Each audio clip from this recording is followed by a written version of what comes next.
So, you guys, we are back this week.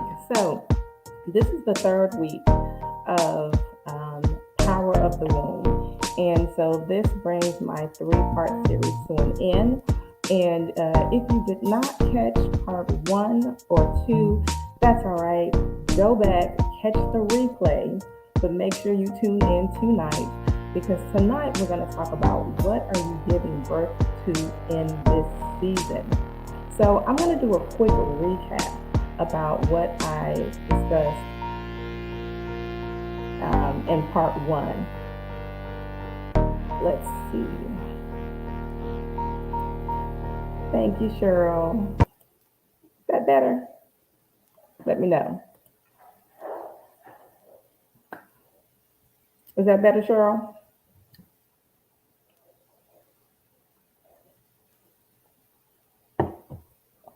So hopefully, perfect. Okay. So I'm going to do a quick recap from week one and week two. So, week one in Power of the Womb, I talked about this amazing magical place that we as women have called our womb. We all know that it is the place of life. It is the place where our creativity comes from, but it is oftentimes also the place where we carry our pain and our trauma. And so, in one, I talked about how does that show up in our life when we're carrying this emotional trauma, sometimes physical trauma, psychological trauma, when we're carrying it all in our womb, and what happens, um, and what does that look like in our everyday life. So that's what I talked about in part one. Hello, everyone. Thank you for joining the room tonight. Now, I do want to make sure that you guys know at any given time you can drop a comment, you can leave a question. This is interactive. The goal is for us to start the discussion that we're probably not having about our wombs and how staying connected to our wombs allows us to show up as better versions of ourselves. So in part one, we talked all about what the womb is, right? And how we store things that shouldn't be stored there. And in part two, I talked about how do we begin to heal from some of the things that we keep stored in our womb, the trauma. And I talked about some things that we can read, the things that we can do. And there was a book that I meant to mention last week that I did not. And this book right here, oh my goodness. So, for any woman that is really open to doing the journey of womb healing, you want to start with this book. And the title of the book is The Sacred Woman, A Guide to Healing the Feminine Body, Mind, and Spirit. It's a must pick up, you guys. It's on Amazon. So, some of those questions that I asked you guys last week, some of those came from the book. Do you have conversations with your womb? That's how I started healing my womb. And so, in part one, I also talked about the struggles that I had with my womb, that for 20 plus years, I struggled with fibroids. I had four medical procedures to remove them, and they kept coming back. And so that's what really led me to doing my own womb work, was that I was carrying some stuff in my womb. And in case you guys are just joining me, I am Dr. Tanisha Guy. I am a licensed professional counselor. And in part one, I talked about how, as a therapist, this is very important for me to create a safe space for my clients. But what I was also doing, not knowing, was I was holding space. So I wasn't just creating the safe space for my clients, I was holding that stuff that they were giving me. And so instead of me releasing that, I was taking it all in and taking it all in. And so, just like so many of us, we don't release. We continue to take it all in, just like we run around and we pour in everyone else's cup until we are completely empty. So that's what I was doing. I really wasn't taking care of myself, and my womb became a physical representation of what that looked like. And so that really is what led me on my journey to doing my own womb work. And so in part two, as I talked about some of the things that I did to heal my womb, I mentioned yoni steaming. And so I had a conversation this past week after I did the show. Shout out to Jay. And so she talked about her experience with yoni steaming, her first experience. And so I mentioned that on the show, that some women are open to yoni steaming that heals the womb. And so I talked about doing yoni steaming at home. And so I wanted to show, in case some of you guys are like, what is that? I've never heard of it, don't know what it is. What does it look like at home? So in case you guys are not familiar, This is what a home yoni steaming looks like. Nice, cute, can't see it, I don't know if it's pink, and there's a little hole at the top. So this is where you put the herbs in your pot of steam, and you just simply sit on it. So that's yoni steaming. That's what it looks like when you do it at home, but you can obviously go to places and do a yoni steaming. And so that's what we talked about in part two. How do you begin to heal? Not only are things like doing body work, breath work, yoni steaming, but sometimes you just got to go to therapy. You need to go seek out professional help because the things that we are carrying in our room are deeply tied to the trauma that we've experienced. Again, whether it is physical trauma, sexual trauma, psychological trauma. And so by talking to a professional, it allows the wound to begin to do the healing work. So that's a quick recap of part one and part two. So now let's get into part three. So, part three tonight, my question is what are you giving birth to in this season? Now, you guys, I really want you to talk back to me, answer this question for me. So, when I ask you, what are you giving birth to in this season? What I mean is, we understand what pregnancy looks like biologically. We understand that life is created and a woman carries a baby for 9 months and it develops into this amazing, what we then see, baby. But that isn't the only thing that we carry in our womb. Hey, you guys, thank you for joining me. Hey, Mama. Hey, Miss BJ, thanks for joining. And Shonda, thank you for coming back. You know, we're going to talk about some weight loss tonight, Shonda, because that's definitely on somebody's list for giving birth to something in this new season. But just as we talk about giving birth to a baby, right? It takes 9 months before a baby arrives, but then you're super excited because you now have this amazing bundle of joy. But pregnancies aren't always pleasant. Now, look, I don't know from personal experience, this from what I heard. I don't have any kids, but this is what I've heard. So we're not talking about the biological birth of a baby tonight. We're talking about all these other things that we carry in our womb. And sometimes we don't give birth to them. We just carry them because we waiting around for something. I'm not sure what we're waiting around on, but that's what we're going to talk about tonight. But we're going to open up the discussion to how do we move into our next season and give birth to these things that we've been carrying. Hey, Sora, thanks for joining us tonight. Make sure you respond to this question, Tanisha, because I'm asking everybody in the room in the next second. So I want you to take a minute to think about it, but I also want you to post it in the chat. So this is part three of my three-part series, Power of the Womb. Healing has no expiration date, but specifically tonight, we're talking about what are you giving birth to? So I want you to post in the chat, what is it that you have been carrying in your womb? You want to do blank, fill that in. Have you been carrying a book in your womb that you haven't given birth to? Are you carrying a business idea in your womb that you want to give birth to? Are you carrying in your womb something that you don't even know how to put it to words, but you keep seeing it showing up? Somebody has been carrying something in their womb for a very long time, and the due date is past. So I want you guys to take a second, but don't take too long. And I want you to post it in the chat because what's getting ready to happen in the next 2 months is we're about to hit 2023. But the closer we get to 2023, people are going to sit back and they're going to do one or two things. They're going to look back on the past year and be like, yes, I had a good year. I put this on my to-do list. I knocked that out. I'm ready to go full blown into 23 and create a new list. That's going to be what one group of people do. The next group of people are going to look back over 2022 and say, man, I know I said I was going to do this. I know I wanted to do this, but I ain't do it. And the year just went by too quickly. I just didn't have enough time. And I'm just disappointed because I didn't do those things. See, that's the other group of people that are going to be having these conversations with themselves in the next 2 months because the year is quickly coming to an end. So what I want to do is to prepare everybody for 2023 because we get to make a decision. How do we go into the new year? Because this year is gone. Like we still got 2 months left. We got time to do some things. But for many of us, we're looking forward. We're trying to figure out, how do I become a better version of myself in 2023 than I was to myself in 2022? But what I want to make sure we don't do is we don't get stuck in our disappointments in 2022. Because even though we might have had a list, we might have created a vision board, we might have wrote it down, said it out loud, some things just didn't happen for us the way we wanted them to happen. And that's okay. I don't want us to get stuck in that, because what will happen is we will sit in our fear and carry it into 2023.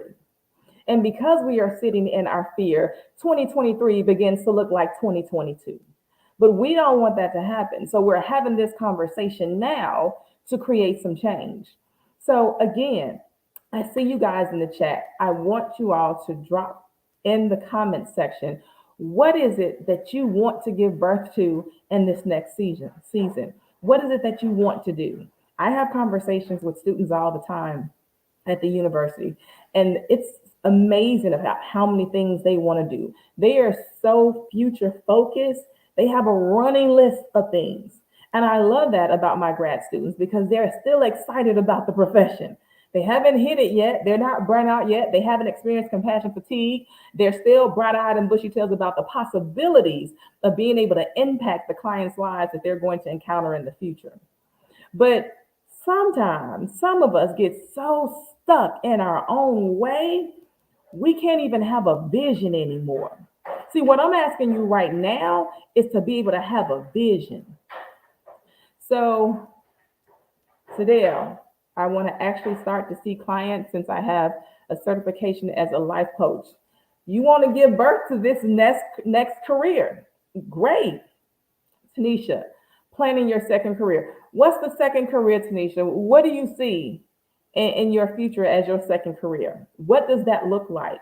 See, part of us being able to say, I'm about to give birth to something in this new season is, I got to have a vision of it. I got to be able to see it. See, we often get stuck because we lose vision. And sometimes I'll either use the word, what's your vision or what's your dream? But I get very cautious about asking people about their dreams, because sometimes as adults, we forget that we can dream. And that's only because so many adults' dreams have turned into nightmares, and their nightmares are their realities. And so it was just easier to quit dreaming. So I really need everyone who's listening right now live and who will listen to this replay to understand that the vision has to come into play. You have to be able to dream it or envision it to be able to give birth to it. It has to start somewhere. Cheryl, you want to grow your travel business so you can quit your 9 to 5. I understand that. Shonda says healing and past trauma. These are the things that I'm talking about that you want to give birth to. Some of it starts with just being able to verbalize it. Do you know that I will ask clients in session, what do they want? And sometimes the response I get back is, I don't know. Simple question, what do you want? And the response that I get back is, I don't know. So then I go back in and I say, if you could go to sleep tonight and wake up tomorrow and know your life would be different, what would it look like?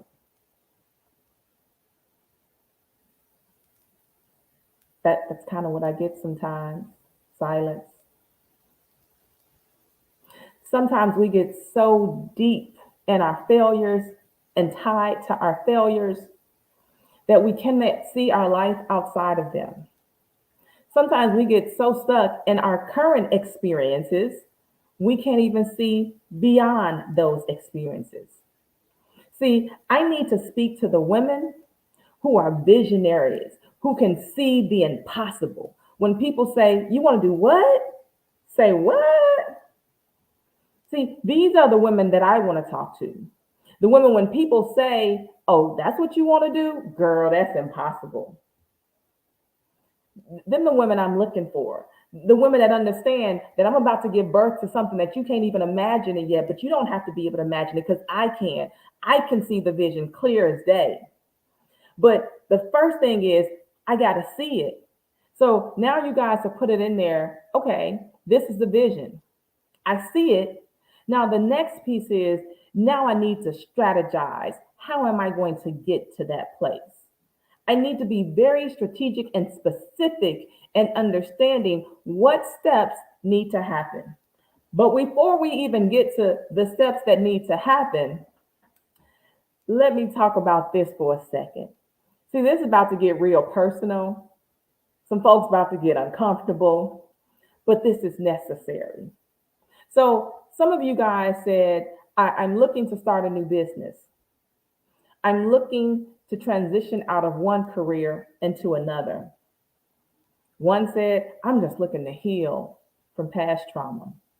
All of these are absolutely amazing. Now, here's my next question, you guys. What up until this point has stopped you from doing any of those things that you just mentioned? Please type it in the chat. Whatever it is, you guys. Money, time, spouse, what? Procrastination. Cheryl, yes. Procrastination will ride you on your back like a bad habit, a real bad habit that you can't quit. Procrastination is one. What other things have prevented you from doing the things that you can see yourself doing it? Cheryl, you can see you being a full-time travel agent, traveling the world because this is your business. Ooh, come on now, Shonda. Talk to me. Fear. And we all know that fear is false evidence appearing real. I'm going to say it again. Fear is false evidence appearing real. But fear will grab a hold of us so tightly that fear will have us believing that if you leave me, you can't survive. Fear will keep a lot of us stuck in the same place we were last year, the year before last, the year before that. Ooh, Tanisha, time, daily work challenges, and not planning for retirement. Ooh, that's good. Time. You guys have all heard this statement, time waits for no one. We know that that's a fact. Time waits for no one. And most of us will say, if I had better time management skills, I could do X, Y, and Z. But some of you all are already good with your time management. So it's not about time. You're just saying, I just need more hours because there's only 24 hours in a day. So the thought is, I don't have enough hours to get done what I want to get done. Hey, Lynn, thank you for joining us. Fear will cause us to, it will cause us to miss opportunities. Say what? It will cause you to walk right over your blessing. And the blessing is like, hey, knocking on the door. And you're like, I don't know that. So we don't answer it. And this piece about time, because I hear time frequently from folks that, I don't have enough time. And then I think about, but there are people who have the same amount of time that I do, 24 hours in a day, and yet they killing it. Whatever it is, whatever industry, whatever job, whatever entrepreneurship thing, whatever it is, they're killing it. And they have the same 24 hours in a day that I do. In fact, I see mothers who have husbands and jobs and kids, and they're still getting a lot done. And I'm thinking, wow, they did all that in 24 hours and slept? So I remind myself that time can no longer be my excuse, because we all have the same 24-hour time span. It is how we choose to use our time and what we choose to use our time doing or whatever that thing is. So, for anyone who feels like I don't have enough time, is it really that I don't have enough time? Or if Shonda just put it in the chat, I don't prioritize what's important? Let me tell you what I know about us as women, because I've been one my entire life. What I know about us as women is that we will take a full cup,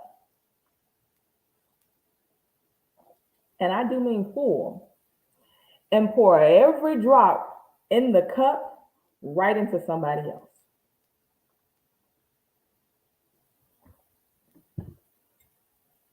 I mean, take a full cup and pour it right into somebody else.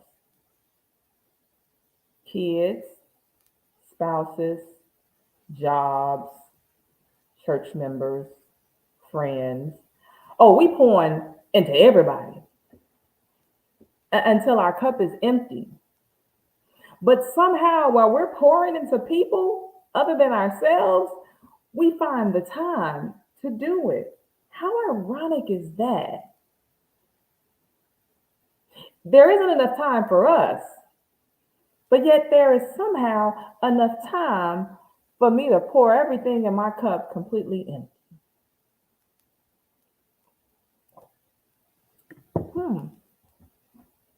Make that make sense. Lynn, you said you're learning. It's not always about time management, but energy management. Ooh, energy management. Come through with this. Your growth goes where your energy flows, and I choose to direct my energy towards healing and being the best version.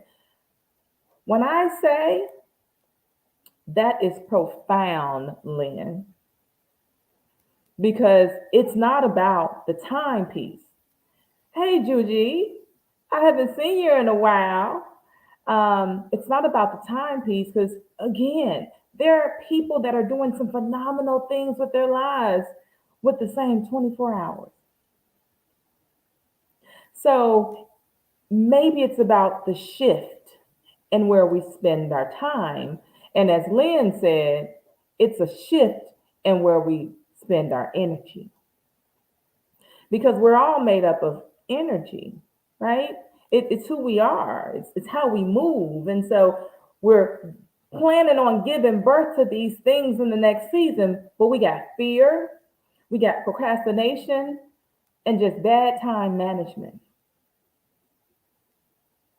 What are some other things that might have us not ready to give birth to this new thing that we've been carrying for a very long time?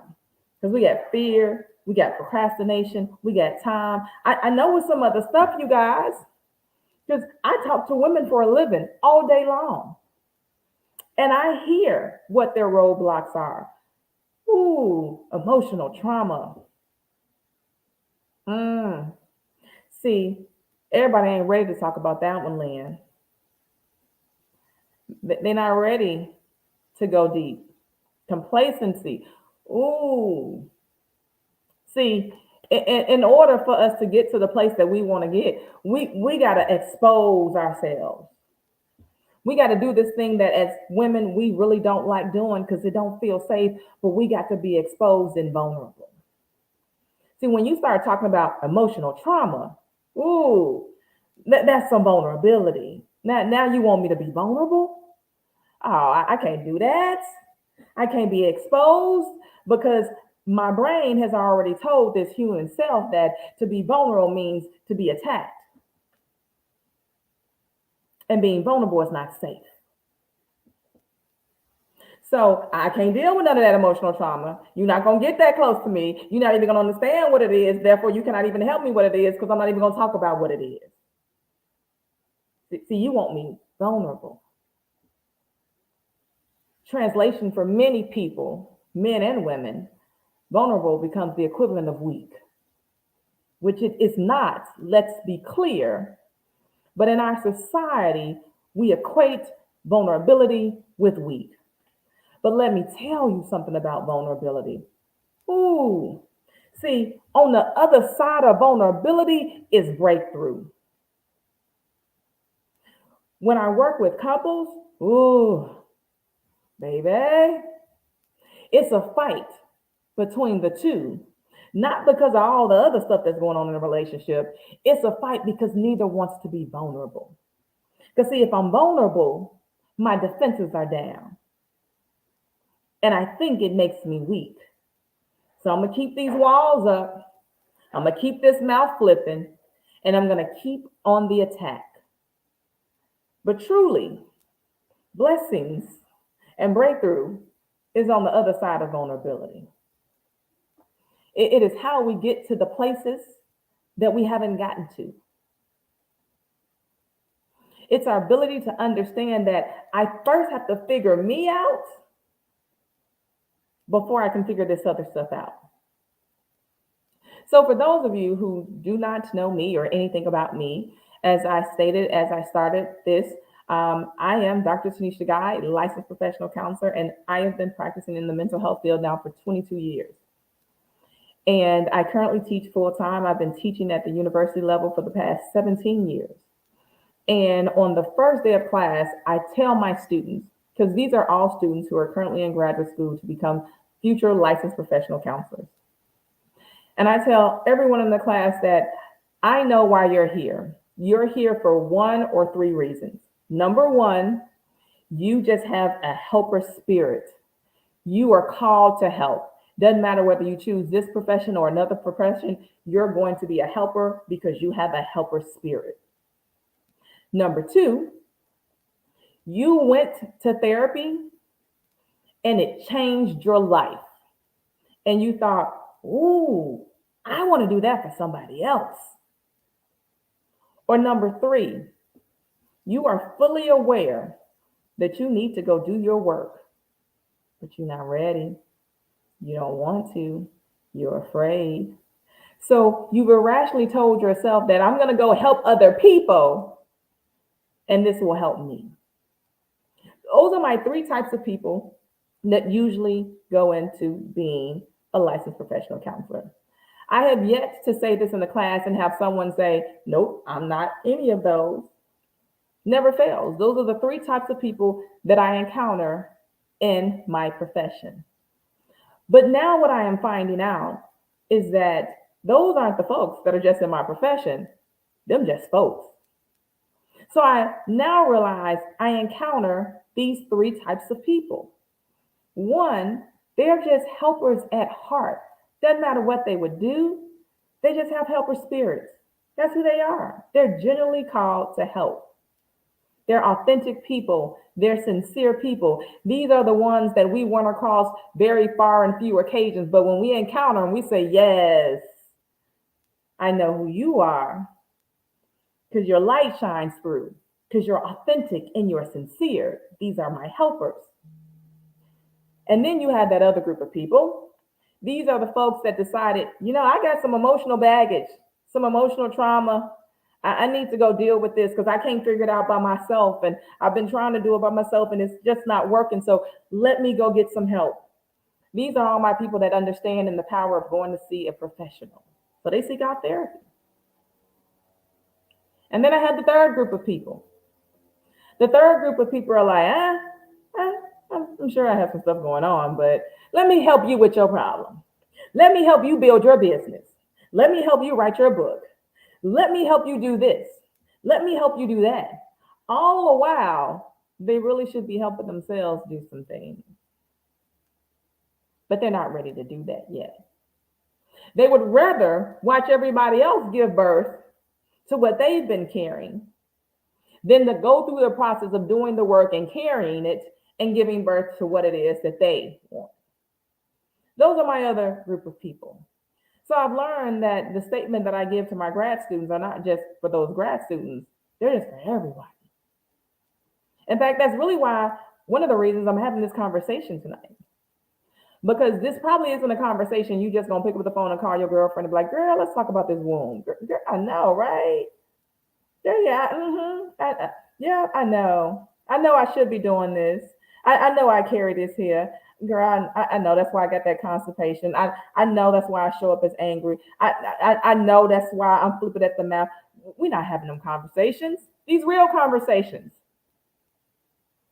It's easier for us to work and fix and help other people sometimes than to do the work ourselves. So when we talk about the things that are preventing us from moving forward, whether it be procrastination, whether it be time, whether it be fear, now let's talk about how do we get past that? How do we move closer to giving birth to whatever it is that we said we want? Lynn, you said you fell in the third category. Thank you for deliverance. Absolutely. Because when you in that third category, after a while, you just can't do it no more. Doesn't matter how good it feels in the beginning, but after a while, you're just like, ooh, this is something else. Like I keep hoping you get your breakthrough and you get better and you get healthier and you get happier, but I'm not experiencing that. In fact, I've gotten worse. This don't make sense. Let me change this. So, Lynn, I'm glad you figured that out. And there was a shift that took place. See, for some of us, we need to shift. But I think I saw Shonda said this earlier in the chat. She said complacency will prevent us from giving birth to something. Because complacency is comfortable. Complacency is familiarity. I know what this is. It might not even be good, but I know it. In fact, it might be painful, but I know it.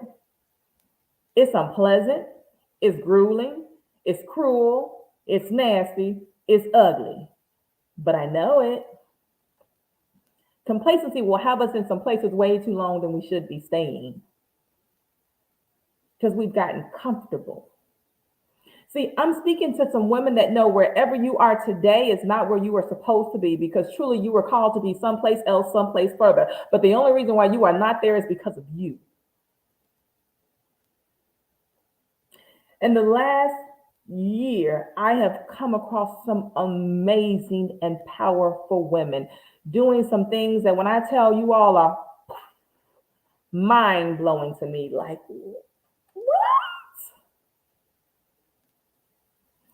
and I thought, see, these are the women I need to be in the room with. These are the women that see a vision and everyone else is like, you can't do that. And they're like, watch me.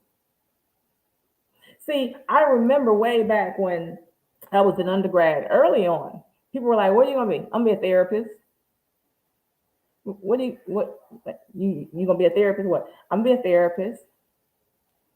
And I'm going to be a doctor before I'm 30. They were like, girl, you 18. What you talking about? I was like, okay, watch me. I had a vision way before I graduated from college. I had a vision even before I got in college. I saw myself as Dr. Guy. When I tell y'all, I saw it clear as plain and day. I didn't have to go to college and figure out, like, am I going to take this class? I'm going to major in this. Tunnel vision. I saw it. I saw me finishing my doctorate before I was 30. While people was like, oh, it's a journey. It's going to take you 6 to 10 years. No, boo-boo kitty, I'm in and out in 3. I saw it. I didn't need for someone to tell me I couldn't do it or it might be possible. I just knew it was possible. I saw it. Even before I moved to Dallas, I was living in Chicago. 2 years before I moved to Dallas, I was telling people, I'm moving to Texas. They was like, you got a job? I'm moving to Dallas, though. I was like, girl, Bob, what? I'm moving to Dallas. If you don't believe me, ask my mama. She in the chat. And 2 years after being in Chicago, position opened up. And not only, you guys, was my vision clear. Let me tell you how manifestation is real and how clear it gets. And I was giving birth to this Dallas move even before it became real. So I was in Chicago in 2005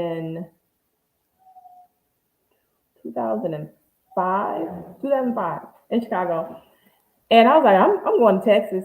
I'm going to Dallas. I had just gotten to Chicago. They was like, girl, you just got here. What are you talking about? I'm going. And when I was in grad school, I was like, I'm gonna teach at this particular university in Texas because it is number one in the state of Texas. I'm telling you, I was thinking big, y'all. I hadn't even finished my doctorate degree, but I was like, here I am. I'm teaching at this university, which is ranked number one in the state of Texas for professional counseling. I didn't know how that was going to happen. I was going to be a new graduate. I was like, I'm going here. And in 2006, I apologize, you guys, if you hear that sound. I have an amazing cane corso who is the biggest baby on the face of the planet. And he's not getting no love right now. So that's who y'all might be hearing in the background. So in 2006, I believe, I had an encounter with one of the professors at the university. Now, mind you, I had been applying for this university, I don't know, 2 or 3 times at least I had applied. Yes, blue is spoiled. I had applied several times at the university and I hadn't heard anything back. I was like, okay, next time the position open up, I'm going to apply again. I kept applying, you guys. But let me tell you, when it's for you, it's for you. I was at a conference and one of their professors was there. We had a conversation. Y'all, he do this all the time, I swear. Like, I think he know when I'm doing a live. He do this when I'm with clients, when I get on a live. I don't know. I don't know if he just like come on and make his appearance. But I apologize for my cane corso in the back. Um, but as far as me going to Texas, getting there. So I had this encounter with this professor at the university at a conference. And we hit it off. We were talking, and she was like, so what are you doing? I was like, looking for a job. Now, mind you, I had a full-time job at a university at the time, but I knew I was looking for a job in Texas. And she said, come interview. Okay. I went and interviewed on the spot. She said, oh, once you get back home, send me all of your information. We're going to bring you to the campus and interview you. You guys, when I tell you for 2 years, I said I'm going to Dallas. I'm teaching at this particular university. 2 years later, I was in Dallas teaching at that university. I knew I was going to give birth to this, y'all. I'm telling you because I saw it. So I'm speaking to some women who have to be able to see that vision to be able to start giving birth to these things. And absolutely, does fear step up? Yeah, it does. Hey, Watch Lots, thanks for coming back this week. Fear definitely steps up from time to time. But then we have to figure out, what do I do with fear? Do I choose to let my fear control me, or do I choose to control it? And it's hard, don't get me wrong, but fear will have you in the same place you were last year. And I don't believe that any of us are supposed to be stagnant. There's too many gifts, there's too many talents. You're carrying something that the world needs. You have a message that somebody needs to hear. See, I already know that there's some folks in this room right now that you have a story that if you tell it and when you tell it, what? People are getting breakthroughs. I know there's some people in this room who got some stories. You were almost near death because what you experienced almost took you out. And had it been somebody else, it might have, but it didn't. And you're here. And you keeping your gifts to yourself. See, I'm a giver. I've always been a giver. I give, I share. I'm a helper. That's what I do. That's why I'm doing this live. That's why I'm talking to you. Absolutely, Lynn. You're the answer to someone's question and someone's problem. How dare you be selfish and not give birth to this business, this book, coaching, this travel experience. Somebody is waiting on you. She needs you to show up. She needs you to speak. She needs to see you. She needs to encounter you. But you sitting comfortable.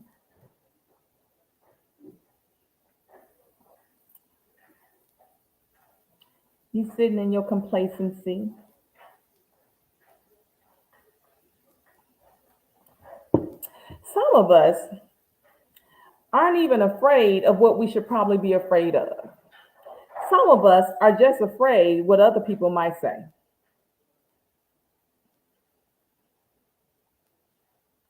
And because of that, we're still stuck. We're still carrying and not delivering. See, I want to talk to some women that are about to give birth. So you about to give birth to something because you got to get ready to name this baby that you're about to give birth to.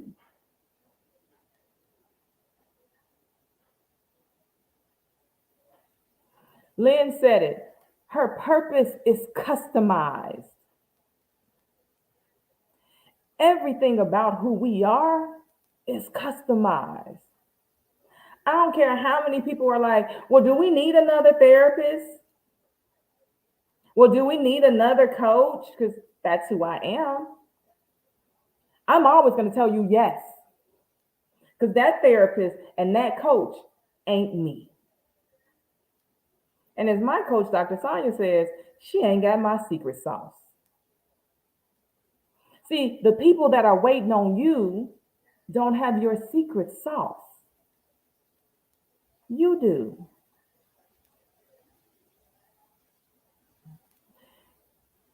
Usually they need your book. So let me tell you about this book writing. You're going to laugh. You're going to laugh. And mama, don't judge me. So when I was writing my dissertation, um, it took me 2 years to do the coursework. And then the last year I spent writing. And the first 3 months I started writing, I said started writing because every day I was supposed to start. But for 3 months, I didn't start anything. I kept researching, I kept getting articles, but I couldn't start. I would go to type and the paper was blank. 3 months, y'all. I'm serious, 3 months. Sit at the computer every day. I'm a type. And then I would go back and do more research. Do more. I had piles and piles of articles, but I wasn't writing. But let me tell you guys why I wasn't writing. It wasn't because I didn't have the information. It wasn't because I didn't have the tools, the blueprint. I knew what I was supposed to be doing. But I got in my own way. And let me tell you, I got in my own way. So when I was in my master's program, getting ready to graduate, one of my professors at the time, who I absolutely adored, called me into her office. And I thought she wanted to praise me. I'm about to graduate. I finished this program in a speedy amount of time. Yeah, what we talk about? And she looked me directly in my face and said, have you been tested for dyslexia? In my head, I was thinking, that's not how I thought this conversation was going to go. But no. And I was like, what would make you ask that? And so she said, well, I've noticed some of your writing, and I just think you should get tested. Y'all, if you ain't never dealt with the imposter syndrome, let me tell you, that was my introduction to her. I remember walking out of her office feeling a mixed set of emotions. I was frustrated, I was disappointed, I was offended, yet I was somehow relieved because I always knew my writing was different. I didn't know how or why, but I did know that my writing was different. And so I struggled with, do I figure this out? Do I get tested? I'm not really sure. I don't know. Do I really want to know? Does it mean I'm not smart? Does that mean I shouldn't go to grad school? And all these things went on in my head, you guys. I had full-blown conversations for days, almost, I think, probably for weeks. But I finally came to a resolution. And it was, I need to know. I need to know, do I have a writing disability?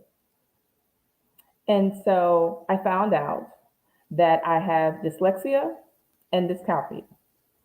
And If you are not familiar with the two, dyslexia is when you transfer one letter for the other in your writing, and dyscalculia is when you do the same thing for numbers.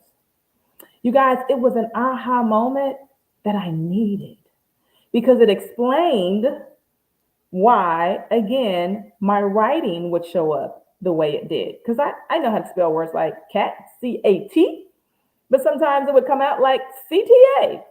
And I wasn't trying to spell C-T-A. And so I learned that my brain learns differently. And so when it came time for me to write this dissertation, I was like, the imposter syndrome said, girlfriend, I'm back. You can't do this. You can't write this dissertation that's gonna be 100+ pages. Who you think you are? You have dyslexia. You know you can't get through this. And I was like, what?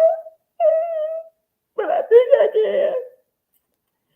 And for months, you guys, I sat at the computer like this, looking at a blank screen, because my own self got in the way.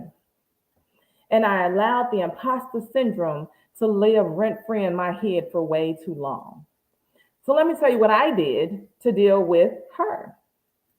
So, because I knew that the imposter syndrome was me telling myself that I could not do something, then I had to reframe what I was telling myself. But because the imposter syndrome is like on autopilot and she just shows up whenever she wants to, frequently, I was like, oh my goodness, how do I do this? Like, I don't even know when you're going to show up, and you do. So what I came up with was, every time the imposter syndrome told me I couldn't do it, I had dyslexia, I would go write on one of these little stickies. I don't know if you guys can see it. And to this day, I still keep these stickies. But I would go write on this sticky just 2 words, Dr. Guy. And then I would stick it somewhere. Didn't matter where, I would just stick it somewhere. So by the end of the journey, you guys, I had these little stickies everywhere, on my refrigerator, on my TV, on my mirror. It was my way of reframing my brain to deal with the imposter syndrome. So when she wanted to show up and say you couldn't, I reminded myself that Dr. Guy was already in my vision. I already saw it. I already knew it. I already saw myself getting hooded. You can't tell me this ain't what God has for me. Say what? So I wrote it on my sticky. And there were stickies everywhere. But I began to reframe my brain and how I thought about myself. And eventually the imposter syndrome left for that occasion. And I was able to write my dissertation, 175 pages. I wrote it in 3 months. And after I wrote that, I was like, ooh, it's time for me to write this book. Yeah, I can write 175 pages in 3 days. I know I can write this book. I got some books in me. I'm ready to give birth to these books because I'm going to give birth to this dissertation. This baby is growing. She is on her own now. It's time to write these books. And then I started writing these books in 2006 because I based one book off of my dissertation. My dissertation looked at the impact of sexual abuse of adolescent girls incarcerated. And my book was about the journey that women go through when they experience early childhood sexual abuse and how it shows up as an adult woman. So I wrote the book, y'all.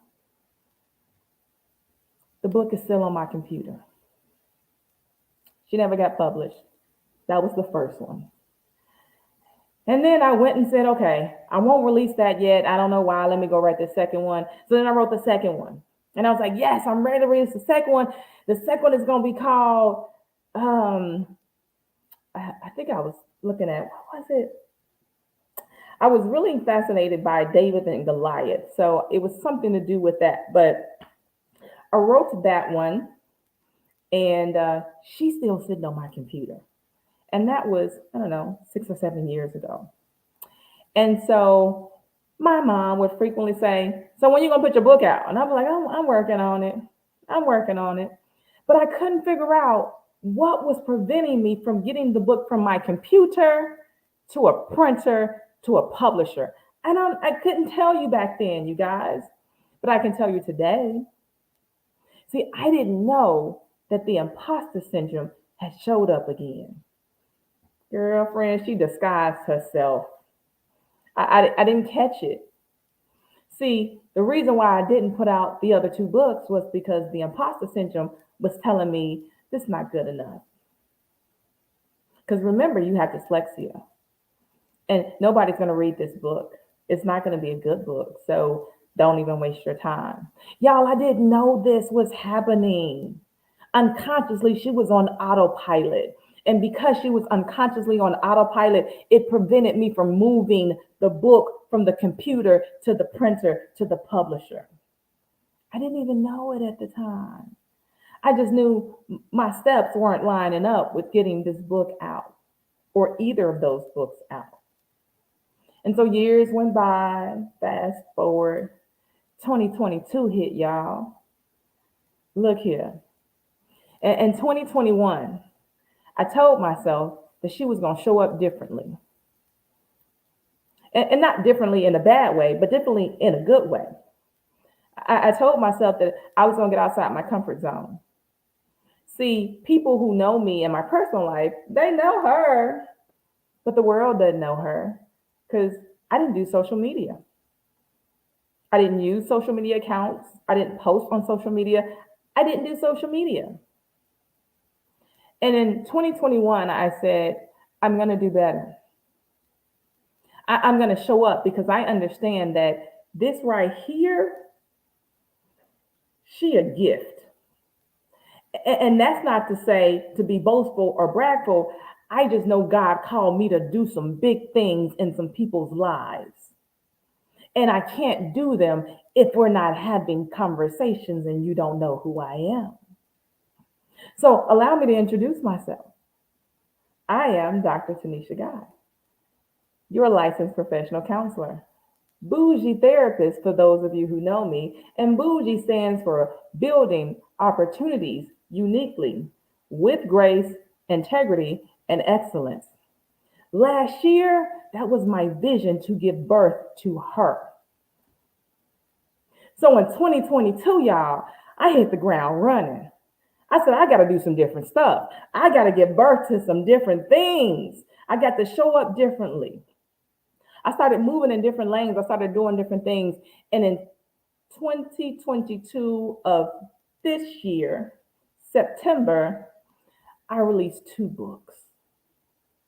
Not even the 2 books that were sitting on my computer, that's still sitting on my computer, y'all. I gave birth to 2 different books. See, this past summer, I had a conversation with my coach. Because if you're a coach, you need a coach. And if you're a therapist, you need a therapist. And I have both.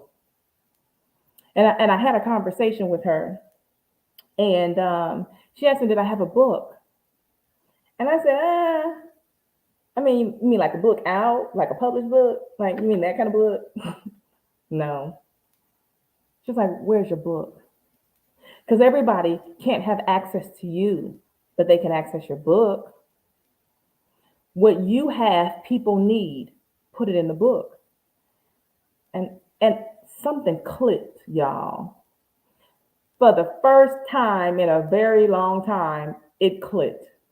When I tell you the imposter syndrome was bye-bye, in June of this year, I said, I'm about to write this book.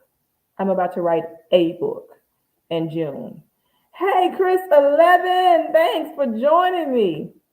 And in June of this year, I gave birth to 2 books.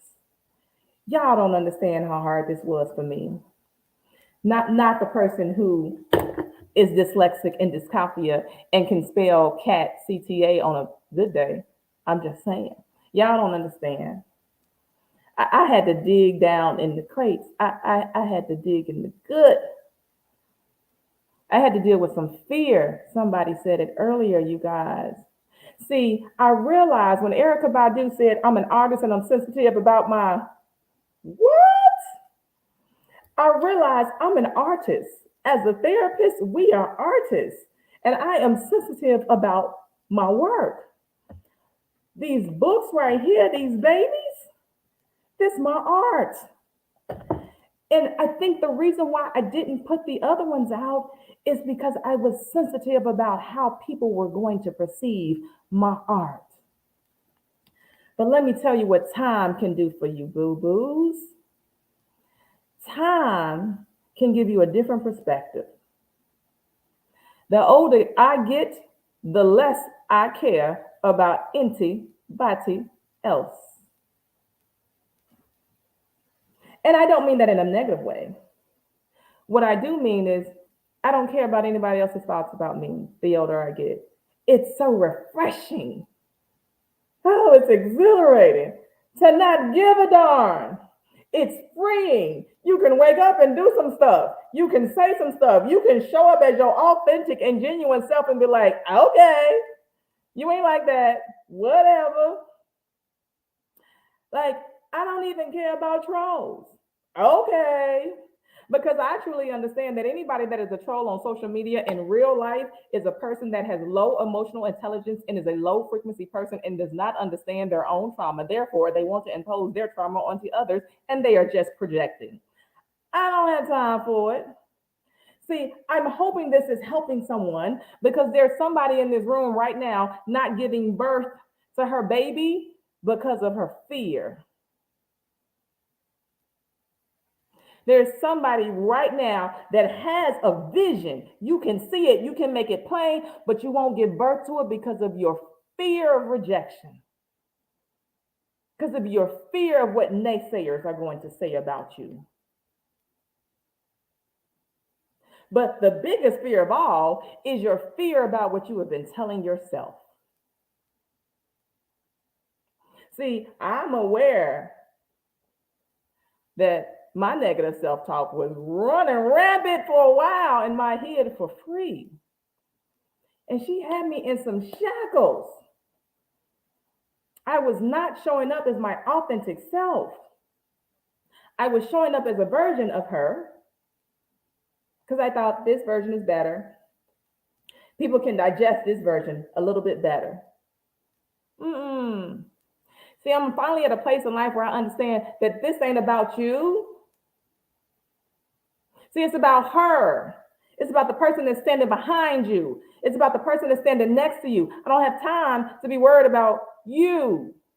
Because if I ain't for you, I'm not for you. I can't be for everybody. I don't want to be for everybody. And you not going to be for everybody either. But you for somebody. Somebody is thinking, I'm single right now. And I've been single for a long time. But guess what? You for somebody. That somebody's coming. You want to be a coach. You for somebody. Your clients are waiting on you to show up. They need you to show up. That book needs to be read by somebody, but you need to write it. Y'all, it's such a freeing experience to understand that your gift isn't for you. It's for you to touch the lives of the people that are waiting on you. See, I thought I was doing what God called me to do. I'm a therapist, I'm a professor, I'm touching lives, right, God? And he was like, nah, I ain't give you this for that. This is what I need you to do. And I was like, no, God, I don't think that's what you need me to do. And he was like, this is what I need you to do. And I was like, you sure that's what you want me to do, God? Because I'm not, God, it was really, is that what you need me to do? Okay. So finally, I was like, this is how he want me to show up.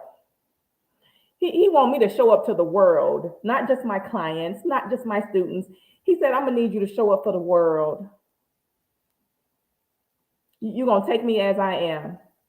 And for the ones that I'm for, absolutely, they will know my voice. For the ones that I am not, don't let the door hit your back behind when you exit.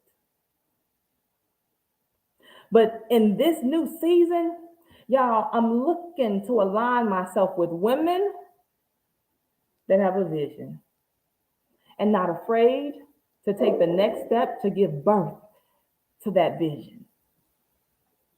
See, I've been running around with some pregnant people for the whole past year. And baby, I'm watching them drop these babies like, what? It's amazing when you see people give birth. You're like, what? I didn't know that's what you was carrying. That's amazing. See, I've been running around with these women. They just been dropping these babies and they are amazing. And I thought, oh, that's what it looked like.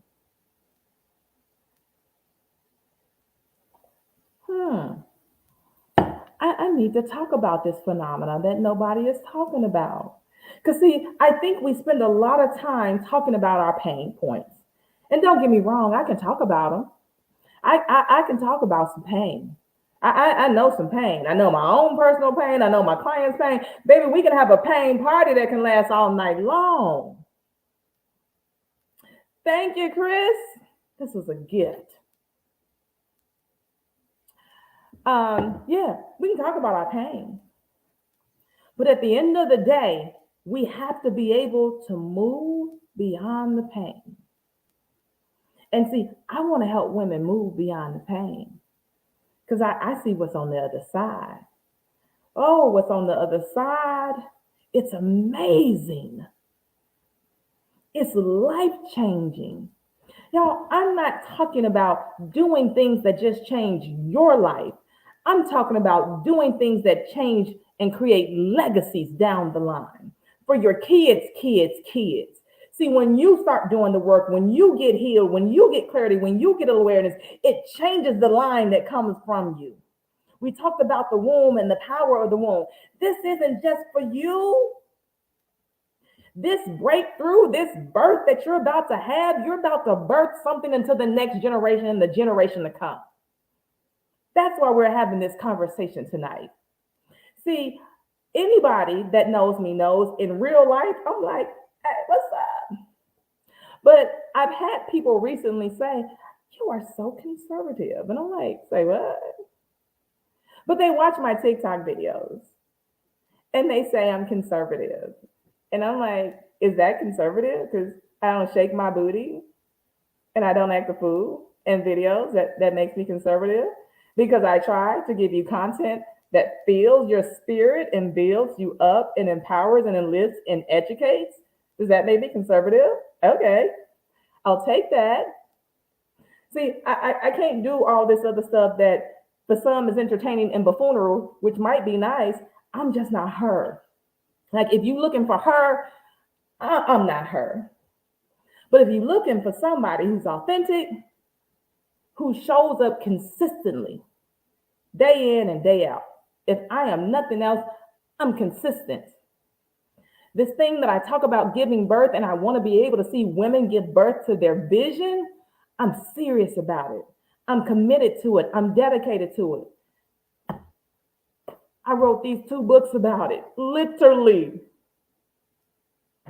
This book, Stop Hearing, Start Listening. This book is about the importance of understanding how we communicate with people. Not just women communicating with women, men communicating with men, people communicating with each other.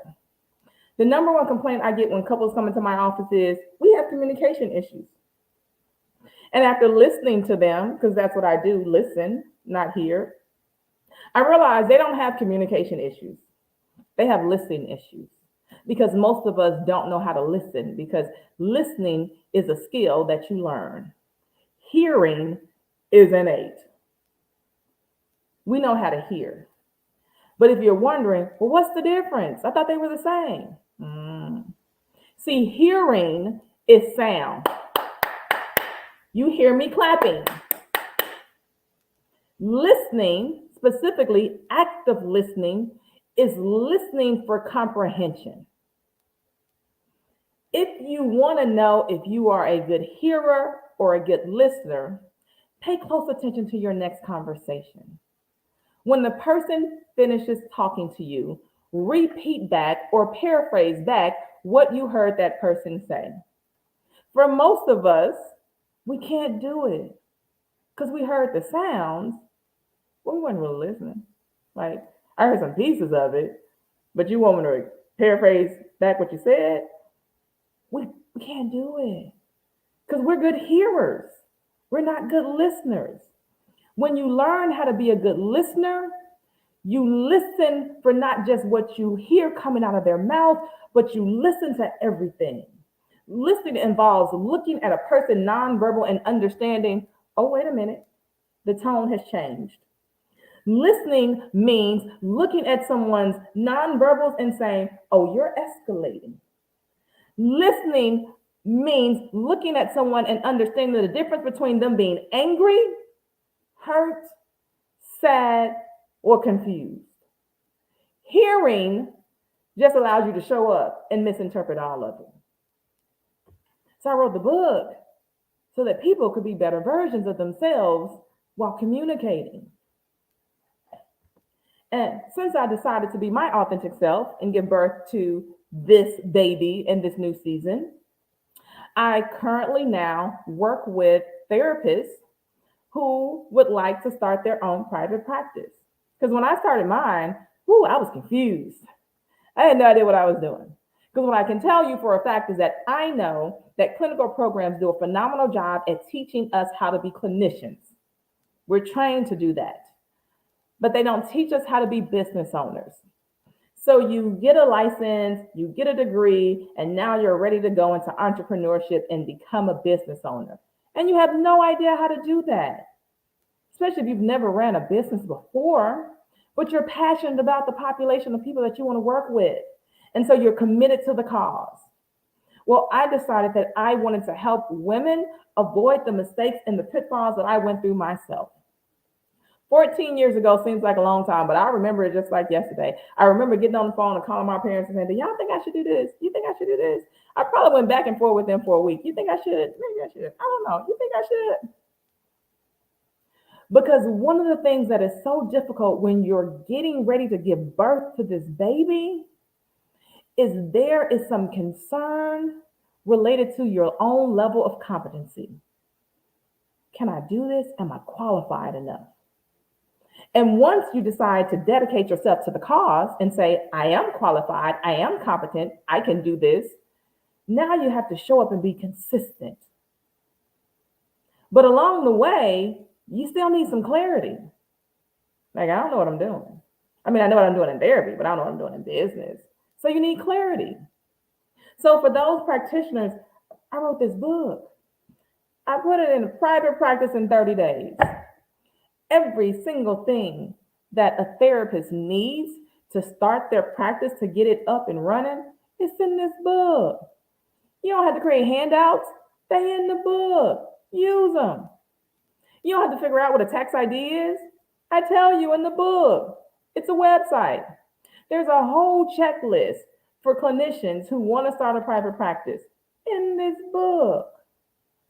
But I decided to take it a step further because I thought, some folks are like, the book is helpful, but I need you to hold my hand and walk me through this process. So I realized for at least over 10 years, I've been doing this. I've been holding therapists' hand, walking them through the process of going from student to intern, associate to entrepreneur in full-blown private practice. I am so proud to say that I have women today who are now 10 years plus in their private practices. And they're there because they started with me. And not only are they in their private practices, they have gone from solo practitioners, the mouse in the house and this them, to full-blown group practices, making well over 6 figures. You guys, I had to walk into my purpose and give birth in this season. So I just want you to do that, you guys. So as I prepare to close out, before I do that, any questions, any comments, any concerns, anything you want to drop it in the comments below as we prepare to wrap up. I so appreciate you guys for joining me for this 3-part series, The Power of the Womb. I do hope that this has spoken life into somebody, whether you caught 1, 2, or all 3. I do hope that you are ready to sit down and make your vision plain. Write it down, you guys. Whatever your vision is, it's not real until you put it to paper. It's not real until you put it to paper. I don't care what paper you write it down on, your journal, a notebook, your wall, whatever. If you want to see your vision become a reality, write it down and wait for it. I guarantee you, manifestation is real. The process of manifesting starts with your ability to see the vision, write it down, make it plan, and begin to strategize. Hey, Dr. Danny Priest, I ain't seen you in a while. I am good, absolutely amazing and fabulous. I'll be back doing more lives. I really do miss my Twitch people. But I'll be doing more lives here on Facebook, Twitch, and YouTube. So those of you that are going to pass this on, hopefully you will tell a friend, tell a coworker, tell your mama, your sister to come back and catch Dr. Guy. She is back. But I do want to make sure that anybody, if you are a therapist, licensed social worker, LMFT, psychologist, LPC, and you are thinking about starting a private practice or you just started a private practice and you are looking for someone to hold your hand, to give you the blueprint, to walk you through the process, then I invite you to schedule a free discovery call with me so I can see if I can help you show up as a better version of yourself as a business owner. Because one of the things that I have been committed to doing in this season is helping people fire their bosses, like I have helped so many others. So, in the event that anybody knows a therapist, or again, you are a therapist, I just posted the link in the chat. Anyone can schedule a free discovery call with me. Again, I would love to see if I can help you show up as a better version of yourself and become the entrepreneur if that is what you are looking to be, if you are a clinician. Alicia, I'm so glad. Always learning more about yourself. I appreciate that. Ooh, did you say you're uber racist boss? Okay, Dr. Daisy.